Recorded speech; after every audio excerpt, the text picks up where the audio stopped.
Students, in my YouTube channel Amit Gupta Drug Pharmacology. Today we are discussing about the glucocorticoids.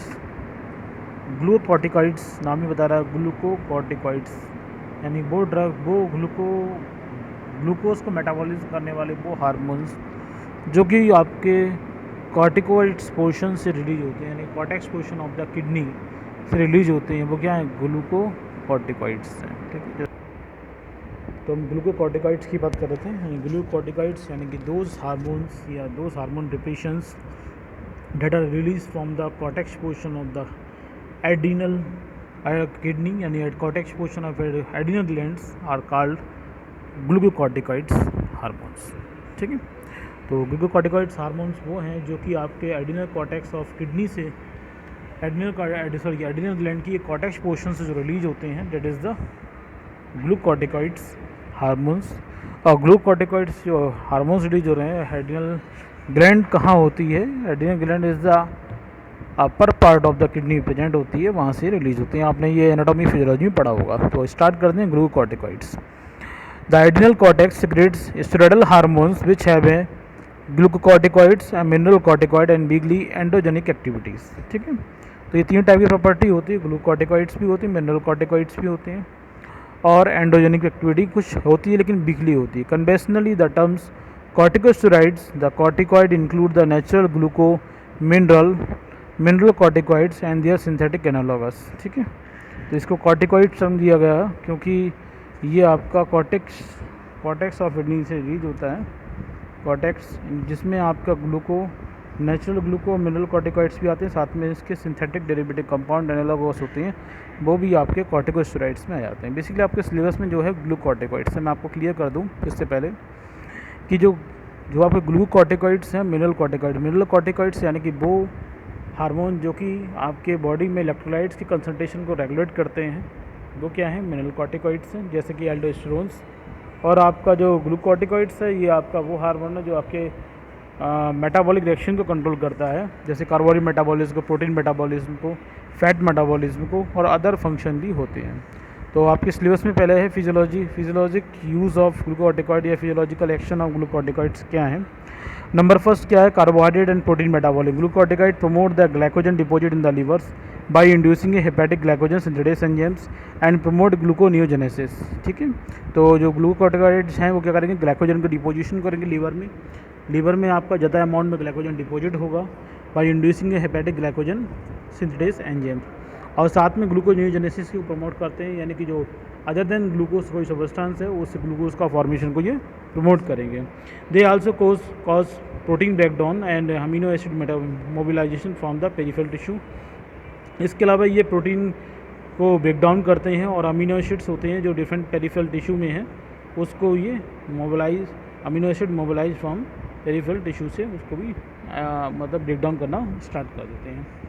Fat metabolism की बात करें, they promote the lipolysis due to the glucagon hormones, growth hormone, adrenaline and thyroxine hormone. जितनी भी चारों hormone की वजह से क्या होता है, ये ग्रोथ हार्मोन की बात करें, चाहे ग्लूकोगोन हार्मोन की बात करें, एड्रेनलिन और थायरॉक्सिन, चारों हार्मोन की वजह से लिपोलाइसिस को इंड्यूस करते हैं, जिससे लिपिड का ब्रेकडाउन होना शुरू हो जाता है।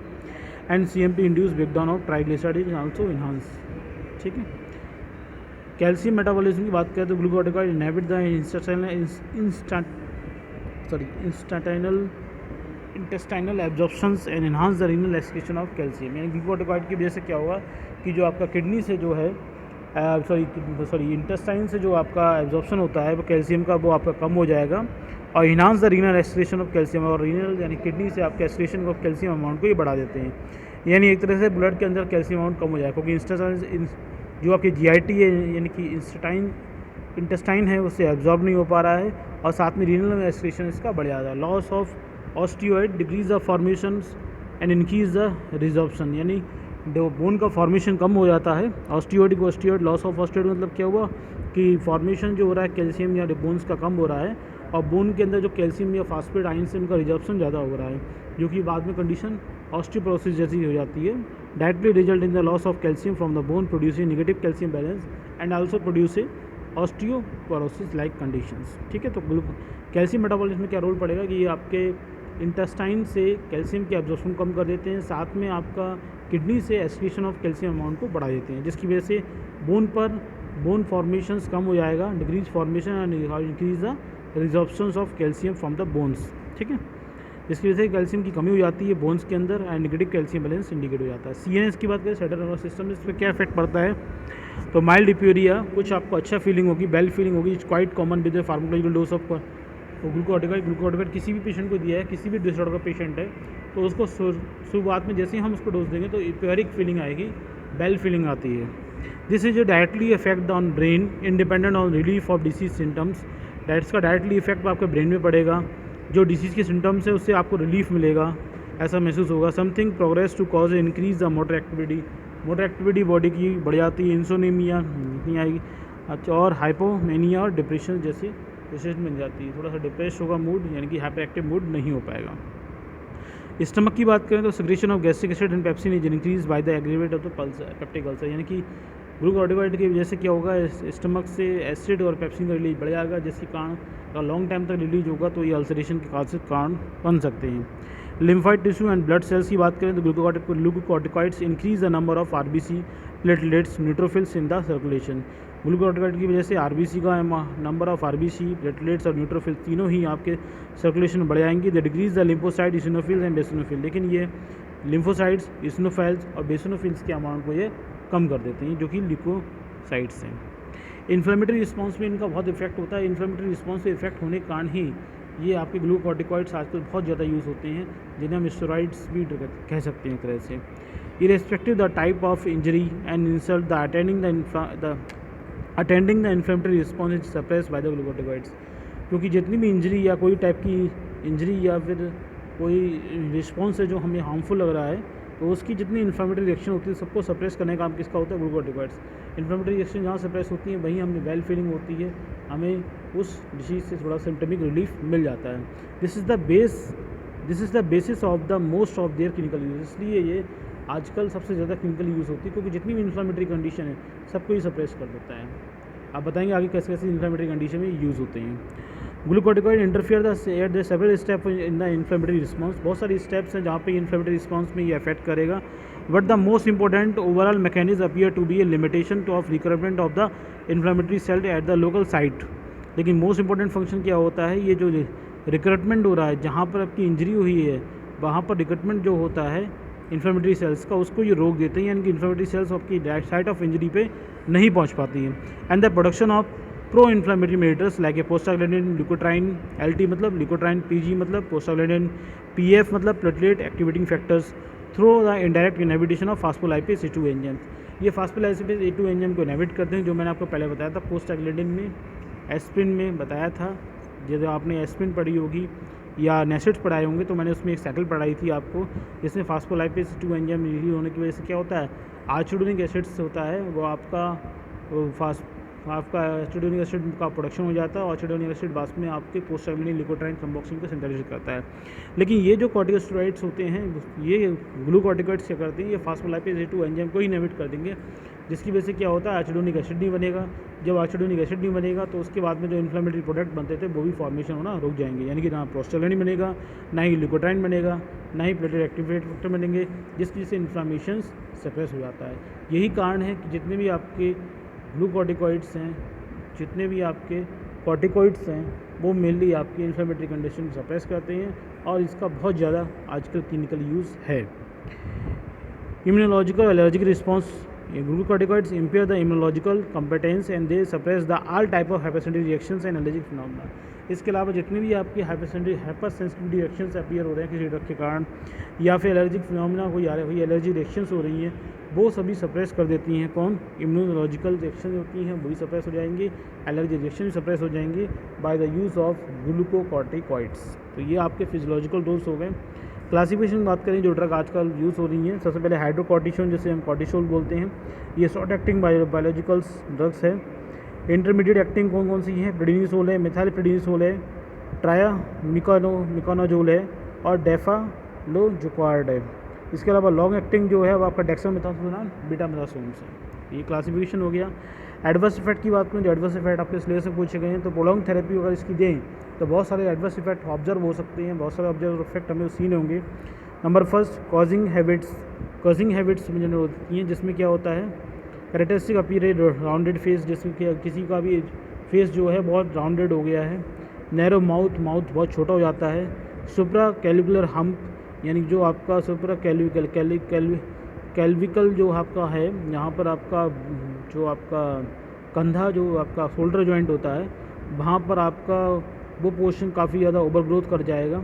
Obesity of trunk with relatively thin limbs, और जो आपका ओबेसिटी भी गेन होती है जब उसका लॉन्ग टाइम तक यूज़ करें। जो आपके थिन लिम्स हैं, जो पैर हैं, वो आपके बहुत ज़्यादा भारी हो जाते हैं due to the use of the corticosteroids. ठीक है। Fragile like skin, purple striae typically on thigh and lower abdomen. Fragile skin आपको फटी फटी लगेगी। कुछ पर्पल स्ट्रेच भी आपके पड़ जाते हैं जब लॉन्ग टाइम तक इसको कॉर्टिकोस्टेरॉइड यूज़ करेंगे।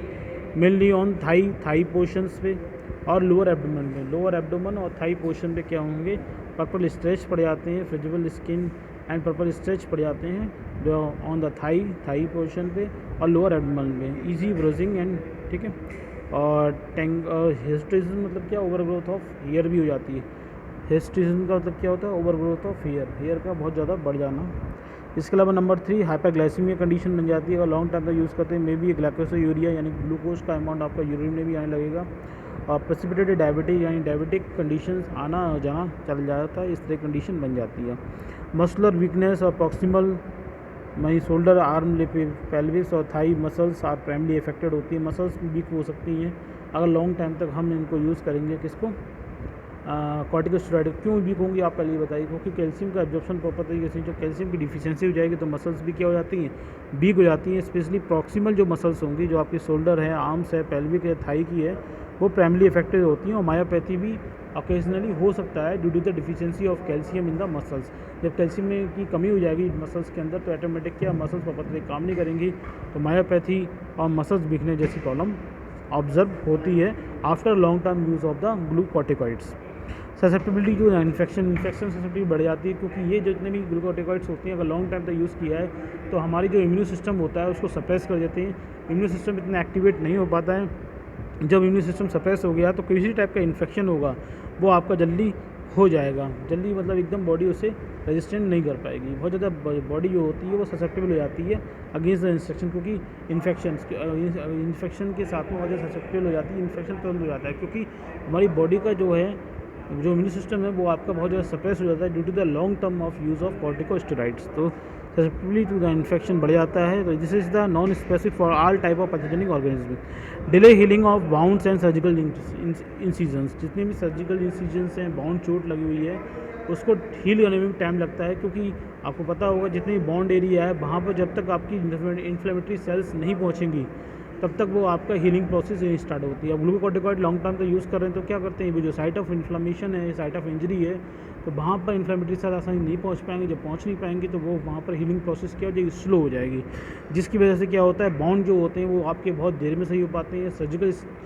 इंसिजन्स होती हैं वो भी बहुत टाइम लग जाता है उससे हीलिंग होने में। पेप्टिक अल्सरेशन मैं आपको बता चुका, क्योंकि ये रिलीज़ करते हैं पेप्टिक एसिड के और पेप्सिन को, दोनों के रिलीज़ को बढ़ा देते हैं, जिससे अल्सरेशन की चांसेस बढ़ जाते हैं। ऑस्टियोपोरोसिस मैंने आपको बताया था, क्योंकि ये ग्लूकोकॉर्टिकॉइड का यूज़ ज़्यादा लॉन्ग टाइम तक यूज़ करेंगे तो कैल्शियम का अब्जॉर्प्शन नहीं हो पाएगा इंटेस्टाइन से, साथ में एक्सक्रीशन ऑफ कैल्शियम बढ़ जाता है, यानी कि बोन फॉर्मेशंस या फॉर्मेशन कम हो रहा है, रिजर्प्शन ज़्यादा हो रहा है। रिजर्प्शन का ज़्यादा हो रहा है मतलब कैल्शियम का एक्सक्रीशन ज़्यादा हो रहा है, बॉडी से बाहर ज़्यादा निकल रहा है, लेकिन बॉडी में फॉर्म यूटिलाइज़ नहीं हो पा रहा है। जब बॉडी में वो यूटिलाइज़ नहीं हो पाएगा, एब्जॉर्ब नहीं हो पा रहा है, तो कैल्शियम की कमी होने की वजह से क्या होती है, बोन में कैल्शियम कंटिन्यू निकल रहा है और बोन फॉर्मेशन नहीं हो पा रहा है, क्योंकि कैल्शियम आ नहीं रहा है, लेकिन रिजर्प्शन कंटिन्यू जारी है। तो वो जब कैल्शियम बिल्कुल आ ही नहीं रहा है, वो कैल्शियम कंटिन्यू निकलता रहेगा, तो क्या होगा कि बोन से अमाउंट ऑफ कैल्शियम कम हो गया, फास्फेट ऑफ कैल्शियम कम हो गया, जिसकी वजह से क्या होती है, बोन खोखली हो जाती है। बोन खोखली हो जाएगी तो कंडीशन कैसी हो जाएगी, ऑस्टियोपोरोसिस जैसी कंडीशन हो जाएगी। इसके अलावा फिटल अबनॉर्मलिटी है, अगर कोई प्रेगनेंसी मदर है तो उसको कंडीशन में इसको अवॉइड करें। अगर ये देंगे तो उस बच्चे में फिटल अबनॉर्मलिटी होगी, वो फीटस होगा वो प्रॉपर तरीके डेवलप नहीं हो पाएगा। तो ये these are the adverse effect of the glucocorticoids after long term use. लेकिन लॉन्ग टर्म तो यूज़ करेंगे तभी एडवर्स इफेक्ट है। अगर हम शॉर्ट टर्म यूज़ करते हैं तो इतने ज़्यादा एडवर्स इफेक्ट ऑब्जर्व नहीं होंगे, लेकिन एडवर्स इफेक्ट हैं इसके। ठीक, इसके अलावा कंट्राइंडिकेशन की बात करना है, कहाँ कहाँ इसे अवॉइड करना है। पेप्टिक अल्सर किसी पेशेंट को है तो उसको अब नहीं देंगे। डायबिटिक मेलाइटिस का पेशेंट है तो उसमें भी हम लॉन्ग टर्म देने से बचते हैं। हाइपरटेंशन है तो उसको भी अवॉइड करेंगे। वायरल और फंगल इन्फेक्शन है किसी को है तो उसको अवॉइड करेंगे, क्योंकि हमारी इम्यून सिस्टम होता है वो कमज़ोर हो जाता है लॉन्ग टर्म का यूज़ किया। ट्यूबरकुलोसिस अदर इन्फेक्शन भी अवॉइड करते हैं। ऑस्टियोपोरोसिस में आपको बता चुका। हार्पिस सिंपल केराटाइटिस में भी यूज़ अवॉइड करते हैं। साइकोसिस प्रॉब्लम में, एपिलेप्सी में, CHF, कंजस्टिव हार्ट फेलियर, तीनों ही कंडीशन अवॉइड करते हैं, साथ में रिनल फेलियर। ये सभी कंडीशन है जिसमें कॉर्टिकोस्टेरॉइड्स का इंट्राइंडिकेशन है, अवॉइड है, नहीं देना चाहिए, क्योंकि इन कंडीशन में देंगे तो वो साइड इफ़ेक्ट और ज़्यादा ऑब्जर्व हमको हो सकते हैं जो बॉडी के लिए बहुत ज़्यादा हार्मफुल होंगे। फार्माकोलॉजी यूज़ ऑफ ग्लूकोकॉर्टिकॉइड्स की बातें हैं, क्या क्या फार्माकोलॉजी यूज़ होता है। इन द रिमोटेड आर्थराइटिस में यूज़ कर सकते हैं। रिमोटेड आर्थराइटिस कैसी है, ऑटो इम्यून डिसऑर्डर है जिसमें इम्यून सिस्टम बहुत ज़्यादा हाइपर एक्टिव हो जाता है। अब इम्यून सिस्टम सप्रेस करने का काम किसका होता है, ग्लूकोकॉर्टिकॉइड्स का। इसलिए क्या है, ये रिमोटेड आर्थराइटिस में इफेक्टिव है। ऑस्टियो आर्थराइटिस में सेम था, इन्फ्लामेटरी रिएक्शन बहुत ज़्यादा होती है, तो इन्फ्लामेटरी रिएक्शन ज़्यादा होने की वजह से पेन जनरेट होता है, स्वेलिंग हो जाती है, तो इन्फ्लामेटरी रिएक्शन सप्रेस करने का काम किसका, ग्लूकोकॉर्टिकॉइड्स का। इसलिए ऑस्टियो आर्थराइटिस में और रिमेटिक फीवर दोनों में इफेक्टिव है। गाउट में भी इफेक्टिव है। गाउट में भी क्या हो रही है, इन्फ्लामेटरी रिएक्शंस हो रही हैं, उनको ही सप्रेस कर देते हैं। सीवियर एलर्जिक रिएक्शन, जितनी भी एलर्जी रिएक्शन होंगी वो सब क्यों होती हैं, मेजॉरिटी क्यों होती हैं allergy reaction, due to the hyper activation of the immune system. Immune systems की ये जब वो सप्रेस होगा ऑटोमेटिक एलर्जी रिएक्शन होती है वो सप्रेस हो जाती है। ऑटो इम्यून डिसीज़ होती है उसमें भी देते हैं, जैसे आपको माइस्थीनिया ग्रेविस है, it is the auto immune disease, ठीक है। तो ये रिमोटेड आर्थराइटिस है, ये भी ऑटो इम्यून डिसीज़ है, तो इस कंडीशन में देते हैं, क्योंकि इस कंडीशन दोनों ही कंडीशन में क्या होगा, रिमोटेड आर्थराइटिस में मेनली, या फिर हम बात करें कि ऑटो इम्यून डिसीज़ में क्या है कि हमारा बॉडी का जो ऑटो इम्यूनो सिस्टम है वो हाइपर एक्टिव हो जाता है, और हाइपर एक्टिविटी की वजह से क्या होता है, वो डिसऑर्डर क्रिएट हो रहा है उसको है। और ये जो ग्लूकोकॉर्टिकॉइड्स हैं ये क्या करते हैं, इम्यून सिस्टम को सप्रेस करेंगे, तो ऑटो इम्यून डिसीज़ के जो सिम्टम्स होते हैं वो आपके कम हो जाएंगे। इसके अलावा ब्रोंकियल अस्थमा में यूज़ करते हैं। ब्रोंकियल अस्थमा में क्यों यूज़ करते हैं, क्योंकि ब्रोंकियल अस्थमा जितनी भी इन्फ्लेमेटरी रिएक्शंस होती हैं इसको ये सप्रेस कर देते हैं। जब इन्फ्लेमेटरी रिएक्शन कम होंगी तो अस्थमा का अटैक होने के चांसेस भी कम पड़ जाएंगे। इसके अलावा अदर लंग डिसीज, जितनी भी लंग्स डिसीज़ हैं सभी में इन्फ्लामेशंस और इम्यून सिस्टम का हाइपर एक्टिवेशन की वजह से होता है। तो उस लंग्स डिसीज अदर टाइप की, जैसे एम्फीसीमा है, ब्रोंकाइटिस है, तो इन सभी में इन्फ्लामेशन जो होता है उसको सप्रेस करने का काम करते हैं, इसलिए अदर लंग डिसीज़ में भी ये इफेक्टिव है। आई डिसीज़, अगर आईज़ में इन्फ्लामेशन हो गया है तो आपने देखा होगा जो आपका बेटनीसोल नाम का एक ड्रॉप आता है उसमें क्या होता है, बेटा मेथासोन होता है, ये भी क्या करता है, बॉडी जो आई में इन्फ्लामेशन होता है उसको सप्रेस करता है, इसलिए आई डिसीज़ में भी इफेक्टिव है। इन स्किन डिसीज़, स्किन डिसीज़ बहुत सारी ऐसी होती हैं जो हमारे इम्यून सिस्टम के हाइपर एक्टिवेशन के बाद होती हैं, हाइपर एक्टिवेशन के होने के कारण होती हैं। अगर इम्यून सिस्टम को हम सप्रेस कर देते हैं तो वो स्किन डिसीज़ कुछ हद तक उनमें सिम्टम्स में रिलीफ मिल जाता है। इसी तरह इंटेस्टाइनल डिसीज़ होती हैं जिसमें बेसिकली हम बात कर सकते हैं अल्सरेटिव कोलाइटिस। जो अल्सरेटिव कोलाइटिस क्या है, प्रॉब्लम है क्योंकि वो ऑटोइम्यून डिसीज़ है। इम्यून सिस्टम के हाइपर एक्टिवेशन की वजह से क्या होता है, जो हमारा कोलन पोर्शन होता है उसमें इन्फ्लामेशन बहुत ज़्यादा हो जाता है, और इन्फ्लामेशन को रोकने के लिए क्या करते हैं हम कॉर्टिकोस्टेरॉइड यूज़ करेंगे तो उसमें भी ये रिलीफ देता है। इसके अलावा सेरेब्रल एडिमा में भी ये इन्फ्लामेटरी रिएक्शंस को सप्रेस करेगा, स्वेलिंग को कम करेगा। मेनिंजाइटिस, मेनिंजाइटिस में भी इफेक्टिव है, और साथ में वो ऑर्गन ट्रांसपोर्टेशन, अगर ऑर्गन ट्रांसप्लांटेशन मतलब किसी एक बॉडी में एक ऑर्गन हमने निकाल कर दूसरी किसी बॉडी का ऑर्गन फिट किया है तो उसमें क्या होती है, इम्यूनो रिएक्शंस होती हैं। इम्यूनो रिएक्शन का मतलब क्या होता है, बॉडी हमारी जो इम्यून सिस्टम होता है वो सोचता है कि दूसरा ऑर्गन, दूसरी सेल्स हैं इनको किल करना शुरू करो, तो वो उसके अगेंस्ट में एंटीबॉडी बन जाती है किल करने के लिए। तो उसको रोकने के लिए कि वो दूसरा ऑर्गन जो लगाया है उसमें इंजरी या वो उसमें डिस्ट्रॉय, उसकी सेल डिस्ट्रॉय ना हो, उसके लिए क्या है हम ऑटोइम्यून सप्रेसेंट देते हैं, यानी कि कॉर्टिकोस्टेरॉइड्स भी इफेक्टिव रहते हैं। तो ये आपका हो गया फार्माकोलॉजी यूज़, और कंट्राइंडिकेशन हमने बात ही कर ली। तो इस तरीके से आपका कंप्लीट होता है according to your syllabus glucocorticoids. इसके अलावा अगर आपको इसको और थोड़ा सा डिटेल में पढ़ना है तो इसके एक वीडियो आपको मैं और शेयर कर दूंगा, इसके लिंक में डाल दूंगा, जो आपको इसके डिस्क्रिप्शन में लिंक भी मिल जाएगा, जो कि आपका कॉर्टिकोस्टेरॉइड्स के नाम से है। उसमें आपकी इसके मैकेनिज्म एक्शन के बारे में बताया गया है, तो वो भी आप देखें तो उससे आप अच्छी तरीके से समझ सकते हैं ग्लूकोकॉर्टिकॉइड्स के मैकेनिज्म को, उसके एक्शन को भी। तो नेक्स्ट वीडियो में मिलेंगे। अगर वीडियो आपको पसंद आया तो उसको लाइक कीजिएगा, कोई क्वेश्चंस हो तो कमेंट बॉक्स जरूर पूछिएगा। अगर आपको लगता है कि इस वीडियो किसी को शेयर करने पर उसके हेल्पफुल हो सकता है तो उसे ज़रूर शेयर कीजिएगा। और आपने अब तक मेरे चैनल को सब्सक्राइब नहीं किया तो ज़रूर सब्सक्राइब कीजिएगा। नेक्स्ट वीडियो में नेक्स्ट स्टेप के साथ मिलेंगे, तब तक के लिए थैंक यू।